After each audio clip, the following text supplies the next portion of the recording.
सत्यनारायण व्रत कथा। भगवान श्री सत्यनारायण विष्णु जी के ही रूप हैं।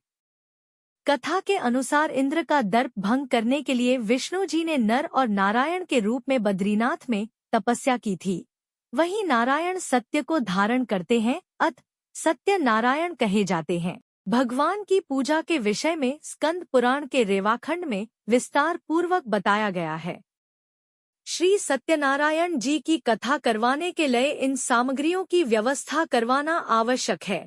सामग्री: केले के खंभे, पंच पल्लव, कलश, पंचरतन, चावल, कपूर, धूप, पुष्पों की माला, श्रीफल, आम के पत्ते, ऋतुफल, अंगवस्त्र, कलावा, यज्ञोपवीत, गुलाब के फूल, दीप, तुलसी दल, केसर, बंधनवार, चौकी, सुपारी, पान, तिल, मोली, रोली, कुमकुम, दूर्वा, पंचामृत, दूध, मधु, दही, शक्कर, गंगाजल। प्रसाद: पंचामृत में केला, तुलसी पत्ता, मेवा मिलाकर तैयार किया जाता है, जो भगवान को काफी पसंद है। भोग प्रसाद: आटे को भूनकर उसमें चीनी मिलाकर चूरमा बनता है, उसमें केला भी मिलाया जाता है, वह भी भोग लगता है। फल: मिष्ठान, पंचामृत, चूरमा, फल, मिष्ठान का भोग लगता है, फिर प्रसाद के रूप में बांटा जाता है। श्री सत्यनारायण पूजन विधि: व्रत करने वाला पूर्णिमा व संक्रांति के दिन सायकाल के समय स्नानादि से निवृत्त होकर पूजा स्थान में आसन पर बैठकर श्रद्धापूर्वक श्री गणेश, गौरी, वरुण, विष्णु आदि सब देवताओं का ध्यान करके पूजन करे और संकल्प करे कि मैं सत्यनारायण स्वामी का पूजन तथा कथा श्रवण सदैव करूंगा। पुष्प हाथ में लेकर सत्यनारायण जी का ध्यान करे।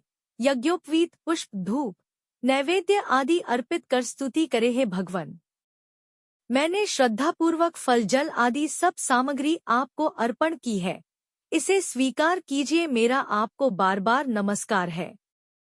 इसके बाद सत्यनारायण जी की कथा पढ़े अथवा श्रवण करे। जो व्यक्ति सत्यनारायण की पूजा का संकल्प लेते हैं, उन्हें दिन भर व्रत रखना चाहिए। पूजन स्थल को गाय के गोबर से पवित्र करके वहां एक अल्पना बनाएं और उस पर पूजा की चौकी रखें। इस चौकी के चारों पाए के पास केले का वृक्ष लगाएं।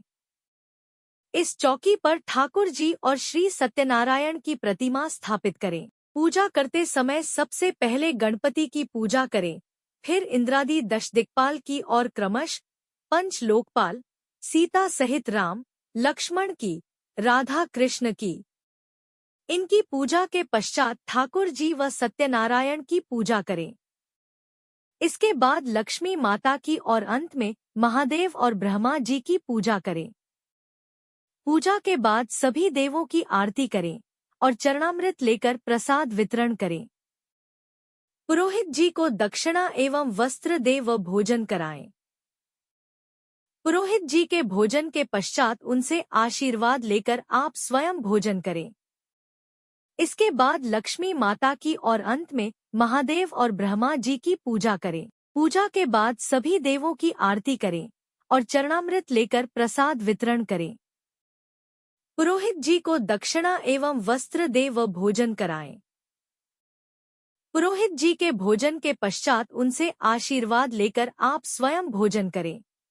श्री सत्यनारायण भगवान जी की कथा प्रारंभ। प्रथम अध्याय। व्यास जी ने कहा, एक समय की बात है, नैमिषारण्य तीर्थ में शौनकादिक 88,000 ऋषियों ने पुराणवेत्ता श्री सूत जी से पूछा, हे सूत जी, इस कलयुग में वेद विद्यारहित मनुष्यों को प्रभु भक्ति किस प्रकार मिलेगी तथा उनका उद्धार कैसे होगा? हे मुनिश्रेष्ठ, कोई ऐसा व्रत अथवा तप कहिए जिसके करने से थोड़े ही समय में पुण्य प्राप्त हो तथा मनवांछित फल भी मिले। हमारी प्रबल इच्छा है कि हम ऐसी कथा सुनें। सर्वशास्त्र ज्ञाता श्री सूत जी ने कहा, है वैष्णवों में पूज्य, आप सबने प्राणियों के हित की बात पूछी है। अब मैं उस श्रेष्ठ व्रत को आपसे कहूंगा जिसे नारद जी के पूछने पर लक्ष्मीनारायण भगवान ने उन्हें बताया था। कथा इस प्रकार है, आप सब सुनें। एक समय देवर्षि नारद जी दूसरों के हित की इच्छा से सभी लोकों में घूमते हुए मृत्युलोक में आ पहुँचे। यहाँ अनेक योनियों में जन्मे प्रायः सभी मनुष्यों को अपने कर्मों के अनुसार कई दुखों से पीड़ित देखकर उन्होंने विचार किया कि किस यत्न के करने से प्राणियों के दुखों का नाश होगा। ऐसा मन में विचार कर श्री नारद विष्णुलोक गए। वहाँ श्वेतवर्ण और 4 भुजाओं वाले देवों के ईश नारायण को, जिनके हाथों में शंख, चक्र, गदा और पद्म थे तथा वरमाला पहने हुए थे, देखकर स्तुति करने लगे। नारद जी ने कहा, हे भगवन, आप अत्यंत शक्ति से संपन्न हैं, मन तथा वाणी भी आपको नहीं पा सकती, आपका आदि मध्यांत भी नहीं है। आप निर्गुण स्वरूप सृष्टि के कारण भक्तों के दुखों को नष्ट करने वाले हो। आपको मेरा नमस्कार है। नारद जी से इस प्रकार की स्तुति सुनकर विष्णु बोले, हे मुनिश्रेष्ठ, आपके मन में क्या है? आपका किस काम के लिए यहाँ आगमन हुआ है? निःसंकोच कहें। तब नारद मुनि ने कहा, मृत्युलोक में सब मनुष्य जो अनेक योनियों में पैदा हुए हैं, अपने अपने कर्मों द्वारा अनेक प्रकार के दुखों से पीड़ित हैं। हे नाथ, यदि आप मुझ पर दया रखते हैं तो बताइए उन मनुष्यों के सब दुख थोड़े से ही प्रयत्न से कैसे दूर हो सकते हैं? विष्णु भगवान ने कहा, हे नारद, मनुष्यों की भलाई के लिए तुमने यह बहुत अच्छा प्रश्न किया है। जिस व्रत के करने से मनुष्य मोह से छूट जाता है, वह व्रत मैं तुमसे कहना चाहता हूँ। बहुत पुण्य देने वाला, स्वर्ग तथा मृत्यु दोनों में दुर्लभ एक उत्तम व्रत है जो आज मैं प्रेमवश होकर तुमसे कहता हूँ। श्री सत्यनारायण भगवान का यह व्रत विधि विधान पूर्वक संपन्न करके मनुष्य इस धरती पर सुख भोग कर मरने पर मोक्ष को प्राप्त होता है। श्री विष्णु भगवान के यह वचन सुनकर नारद मुनि बोले, हे भगवान, उस व्रत का फल क्या है? क्या विधान है? इससे पूर्व यह व्रत किसने किया है और किस दिन यह व्रत करना चाहिए? कृपया मुझे विस्तार से बताएं। श्री विष्णु ने कहा, हे नारद, दुख शोक आदि दूर करने वाला यह व्रत सब स्थानों पर विजय करने वाला है। भक्ति और श्रद्धा के साथ किसी भी दिन मनुष्य श्री सत्यनारायण भगवान की संध्या के समय ब्राह्मणों और बंधुओं के साथ धर्मपरायण होकर पूजा करे। भक्तिभाव से नैवेद्य, केले का फल, शहद, घी, शक्कर अथवा गुड़, दूध और गेहूं का आटा सवाया ले। गेहूं के अभाव में साठी का चूर्ण भी ले सकते हैं। इन सबको भक्तिभाव से भगवान को अर्पण करें। बंधु बांधवों सहित ब्राह्मणों को भोजन कराएं। इसके पश्चात स्वयं भोजन करें। रात्रि में नृत्य गीत आदि का आयोजन कर श्री सत्यनारायण भगवान का स्मरण करता हुए समय व्यतीत करें। कलिकाल में मृत्युलोक में यही एक लघु उपाय है जिससे अल्प समय और अल्प धन में महान पुण्य प्राप्त हो सकता है। द्वितीय अध्याय। सूत जी ने कहा, हे ऋषियों, जिन्होंने पहले समय में इस व्रत को किया है उनका इतिहास कहता हूँ, आप सब ध्यान से सुने। सुंदर काशीपुरी नगरी में एक अत्यंत निर्धन ब्राह्मण रहता था। वह ब्राह्मण भूख और प्यास से बेचैन होकर पृथ्वी पर घूमता रहता था। ब्राह्मणों से प्रेम करने वाले श्री विष्णु भगवान ने ब्राह्मण को देखकर एक दिन बूढ़े ब्राह्मण का रूप धारण कर निर्धन ब्राह्मण के पास जाकर आदर के साथ पूछा, हे विप्र, तुम नित्य ही दुखी होकर पृथ्वी पर क्यों घूमते हो? हे श्रेष्ठ ब्राह्मण, यह सब मुझसे कहो, मैं सुनना चाहता हूँ। दरिद्र ब्राह्मण ने कहा, मैं निर्धन ब्राह्मण हूँ, भिक्षा के लिए पृथ्वी पर फिरता हूँ। हे भगवान, यदि आप इससे छुटकारा पाने का कोई उपाय जानते हो तो कृपा कर मुझे बताएं। वृद्ध ब्राह्मण का रूप धारण किए श्री विष्णु भगवान ने कहा, हे ब्राह्मण, श्री सत्यनारायण भगवान मनवांछित फल देने वाले हैं, इसलिए तुम उनका पूजन करो। इससे मनुष्य सब दुखों से मुक्त हो जाता है। दरिद्र ब्राह्मण को व्रत का सारा विधान बताकर बूढ़े ब्राह्मण का रूप धारण करने वाले श्री सत्यनारायण भगवान अंतर्ध्यान हो गए।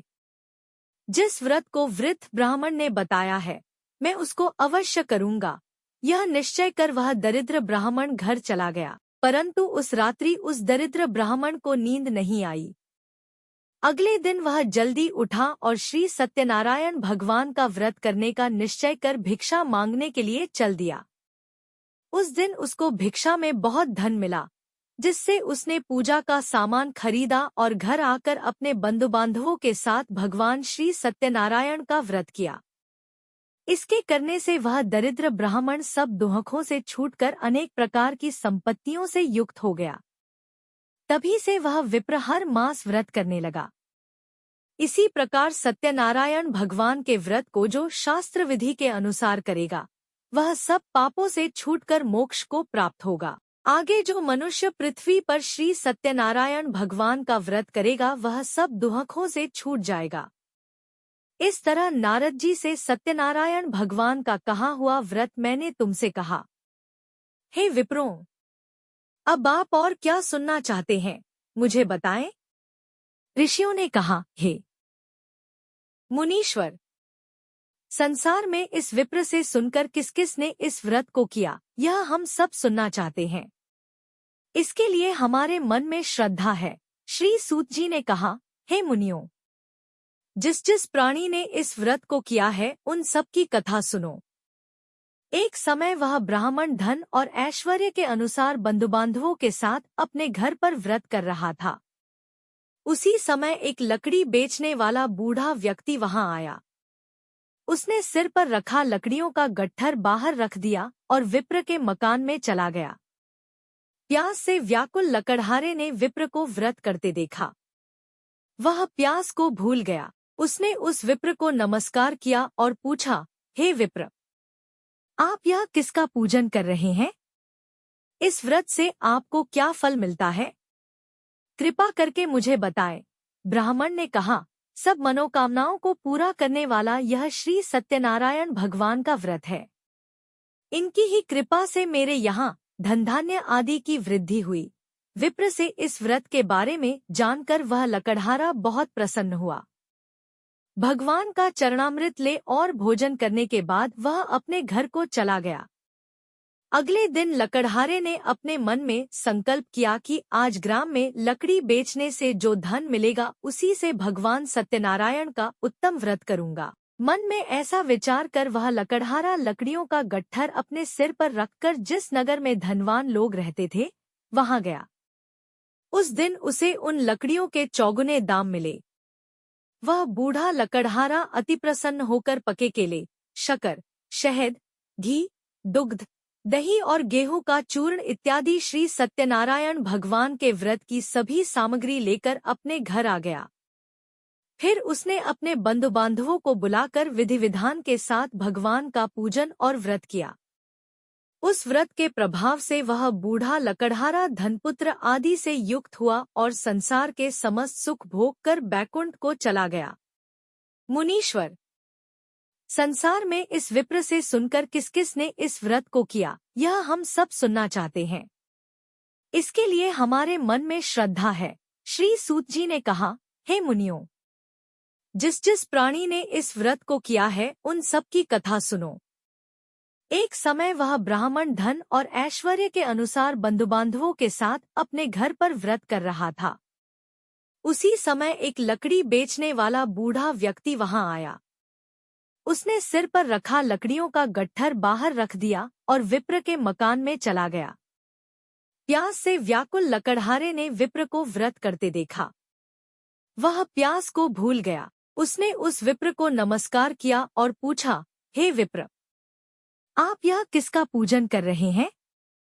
इस व्रत से आपको क्या फल मिलता है? कृपा करके मुझे बताएं। ब्राह्मण ने कहा, सब मनोकामनाओं को पूरा करने वाला यह श्री सत्यनारायण भगवान का व्रत है। इनकी ही कृपा से मेरे यहाँ धन धान्य आदि की वृद्धि हुई। विप्र से इस व्रत के बारे में जानकर वह लकड़हारा बहुत प्रसन्न हुआ। भगवान का चरणामृत ले और भोजन करने के बाद वह अपने घर को चला गया।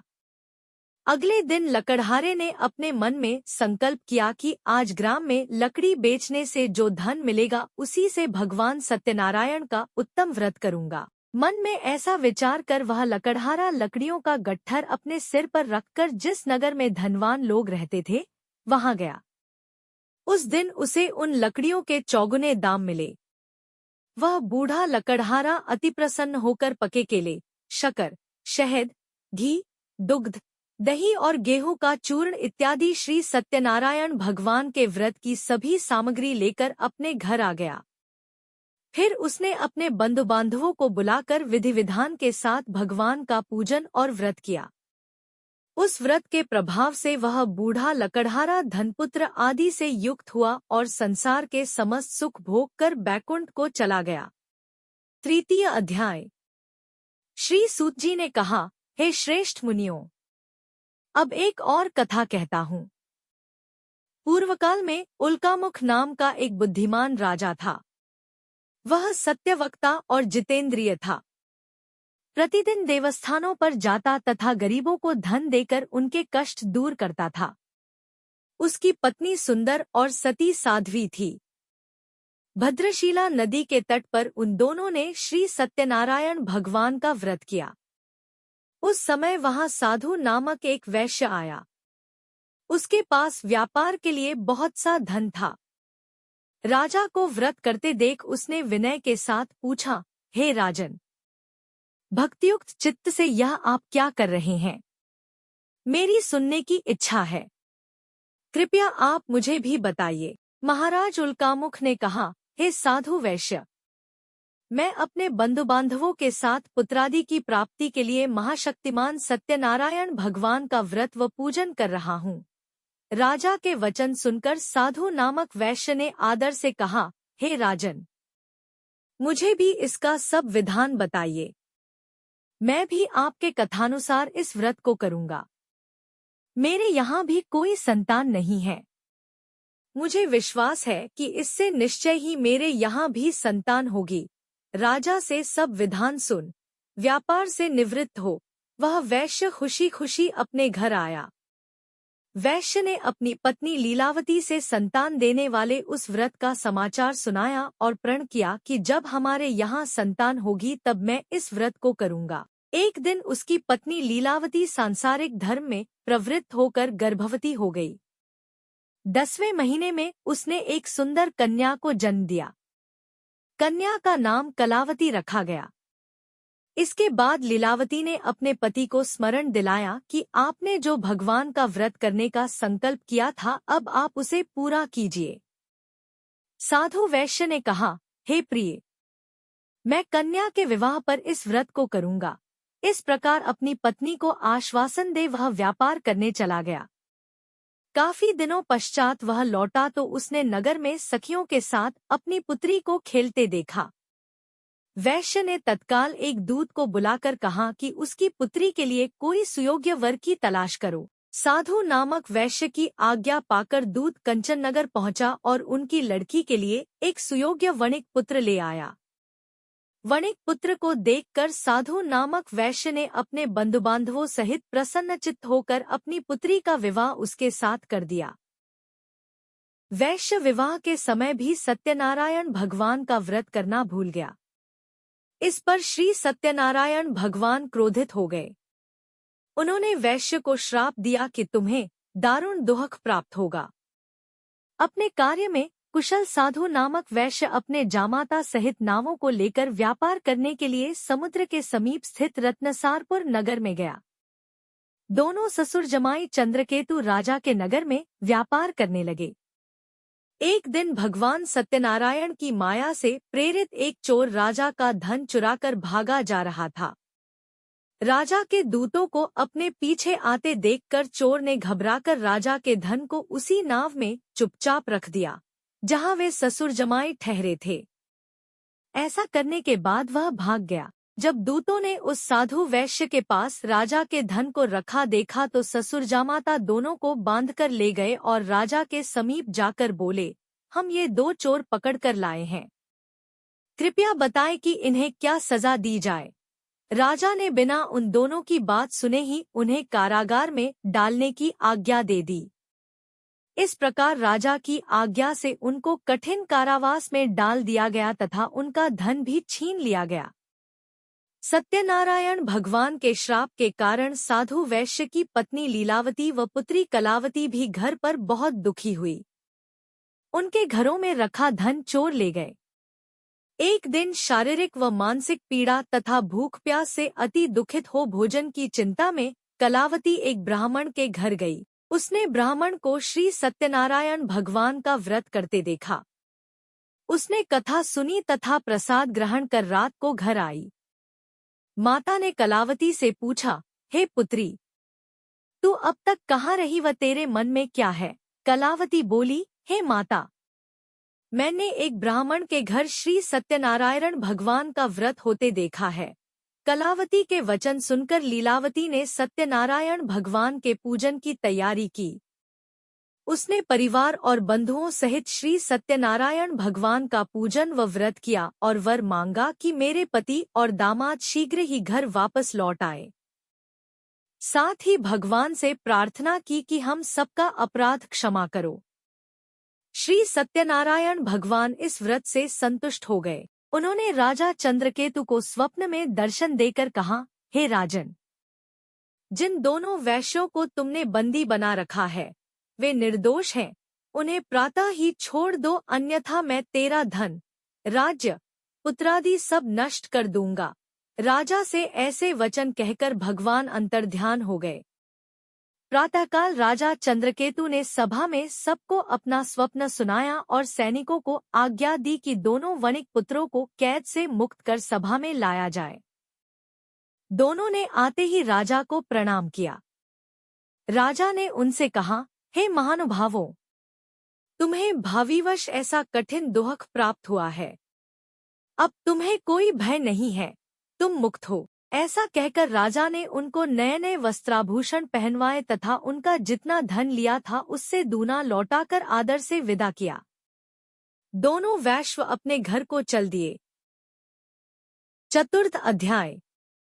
श्री सूत जी ने आगे कहा, वैश्य और उसके जमाई ने मंगलाचार करके यात्रा आरंभ की और अपने नगर की ओर चल पड़े। उनके थोड़ी दूर आगे बढ़ने पर दंडी वेशधारी श्री सत्यनारायण भगवान ने उससे पूछा, हे साधु, तेरी नाव में क्या है? अभिमानी वणिक हंसता हुआ बोला, हे दंडी, आप क्यों पूछते हैं? क्या धन लेने की इच्छा है? मेरी नाव में तो बेल और पत्ते भरे हैं। वैश्य का कठोर वचन सुनकर दंडी वेशधारी श्री सत्यनारायण भगवान ने कहा, तुम्हारा वचन सत्य हो। ऐसा कहकर वे वहां से कुछ दूर जाकर समुद्र के किनारे बैठ गए। दंडी महाराज के जाने के पश्चात वैश्य ने नित्यक्रिया से निवृत्त होने के बाद नाव को ऊंची उठी देखकर अचंभा किया तथा नाव में बेलपत्ते आदि देखकर मूर्छित हो जमीन पर गिर पड़ा। मूर्छा खुलने पर अत्यंत शोक प्रकट करने लगा। तब उसके जामाता ने कहा, आप शोक न करें, यह दंडी महाराज का श्राप है।